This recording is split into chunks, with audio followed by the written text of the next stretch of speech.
Let me say how deeply honored I am to have been asked to chair this symposium of the WOC Justice Summit 2.0 in celebration of the 70th birthday of my dear egbon, Chief Wole Olanipekun, Senior Advocate of Nigeria. If you look at Chief Olanipekun's photographs when he was 40, when he was 50 and 60, and now 70, it is evident that nothing has changed. He looks exactly the same. Although I hear some troublemakers saying that it's his bank account you should look at for any changes. But let me speak for my egbon on that. Let us just say that his finances have grown from strength to strength and from glory to glory. I've advised that he needs to spend some of that hard currency now. I suggested that he might buy a jet. It will make his journeys all across the country and elsewhere more pleasurable. And not a big jet, egbon, not a big one, just a small one, lest those naysayers accuse you of showing off.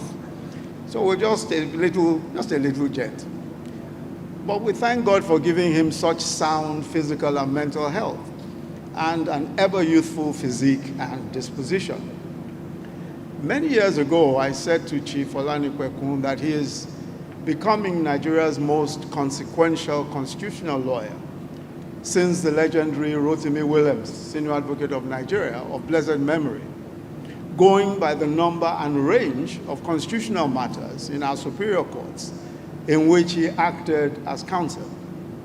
I now know that I might have understated what his relevance would be, because clearly, given the number and variety of the major cases that he has been in, and many of which he has won, he is probably one of the most consequential and influential lawyers in the Commonwealth.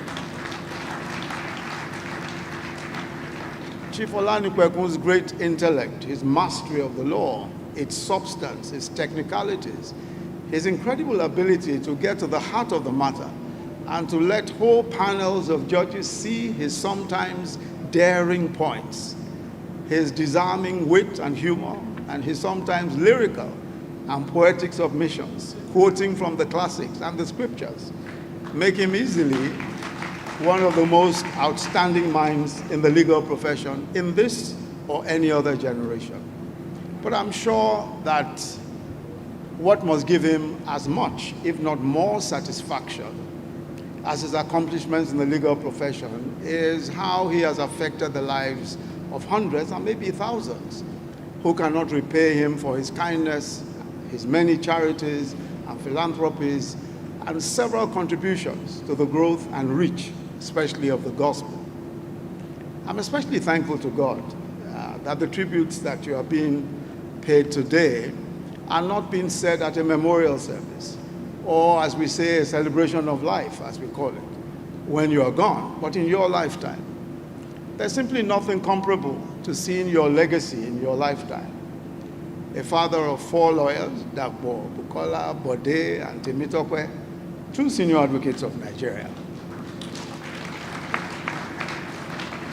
Dapo and Bode, and the elder senior advocate, Dapo, even went as far as a doctorate in law. But I'm sure Chief Olanipekun will agree that the very best partnership is probably not Wole Olanipekun & Co. It is with his sweetheart of many years and the mother of his children, Erelu Ashiwaju Omolara Olanipekun. Our dear auntie, whose unfailing love and support, he undoubtedly would have been far less successful. I've had many conversations with Chief Olanipekun through the years, and invariably we come back to the elephant in the room. Will the legal profession as we know it survive another 50 years, given the gridlock in processing cases through the courts and the question of integrity of the legal process, or better still, the integrity of the actors in the legal process? Regarding delays in Nigerian courts, the UK Court of Appeal, the United Kingdom Court of Appeal, had occasion to comment in the case of IPCO and NMPC in 2015, where a challenge to the enforcement of a Nigerian seated arbitration tribunal award came before the English Court of Appeal.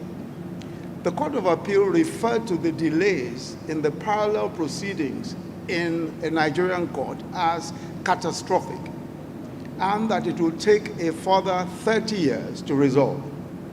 Incidentally, the expert witness who testified on the delays in the Nigerian courts was a former Chief Justice of the Supreme Court of Nigeria, who testified that it will take 20 to 30 years to resolve a case in the Nigerian court. On the integrity of the legal process and its key actors, judges and lawyers, most of us know, most of us who are here and who have practiced in our courts and who still practice in our courts, know at least anecdotally that many important cases today are under a shroud of doubt as to whether the outcomes would be influenced one way or the other. I look forward to the conversations we'll have today, and may I suggest that we focus on the implementable ideas, not a rehash of the problems, as we are all experts at the problem already. So let me again congratulate my egbon on his 70th birthday, and to remind him that his best years are still ahead of him. And as the scripture says, the path of the just are like the shining sun, a shine ever brighter unto the perfect day. And so it shall be with you, in Jesus' mighty name. May I therefore welcome all of you to this event and wish you a very enjoyable afternoon. Thank you.